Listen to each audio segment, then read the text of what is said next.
নিজের মা যেমন হয়। মামাম আমার এখনো ঘুমোচ্ছে, এখনো ঘুম থেকে ওঠেনি, কত সকাল হয়ে গেছে।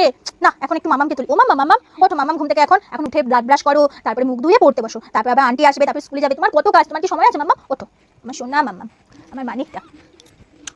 কমপ্লেনটা খেয়ে নাও, তারপরে মন দিয়ে পড়বে। হ্যাঁ হয়ে গেছে খাওয়া? মুখ মুছিয়ে দিই, তুমি সুন্দর করে মন দিয়ে পড়ো। মামাম তখন থেকে তুমি পড়েই যাচ্ছ, আর পড়তে হবে না মামাম, এখন বই বন্ধ করো, এখন স্কুলের টাইম হয়ে গেছে। দেখো তোমার জন্য কি ফেভারিট খাবার এনেছি, ধোকার ডালনা, পাঁচ তরকারি, আলু ভাজা, ঢেঁড়স ভাজা, এই কটা সব দিয়ে ভাত খেয়ে তারপর তুমি স্কুলে যাবে। হ্যাঁ মামাম, আমি তোমাকে রেডি করে দেবো, এনাও খাও।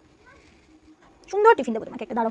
এই দেখো তোমার জন্য ফেভারিট টিফিন এনেছি, তুমি এটা স্কুলে খাবে। হ্যাঁ এনাও ঢুকিয়ে দিলাম, now I card now, I কার্ডটা করিয়ে দিলাম, কমপ্লিট হয়ে গেছে। এনাও পিঠে ব্যাগ নাও, উঠে দাঁড়াও, সাবধানে স্কুলে যাবে। ম্যাম দেখো আমার স্কুল হয়ে গেছে। দিন পড়া সব কিছু করতে করতে হাঁপিয়ে উঠছো, নাও ড্রেস চেঞ্জ করে একটু শুয়ে নাও, তোমাকে আমি ঘুম পাড়িয়ে দেবো। ম্যাম তুমি আমাকে এত ভালোবাসো, তুমি আমার বিশ্বাস করো না। তাই মাম্মা, আমি যতদিন বেঁচে থাকবো তোমাকে এত এরকম সুন্দর করেই ভালোবাসবো সারা জীবন। এবার তুমি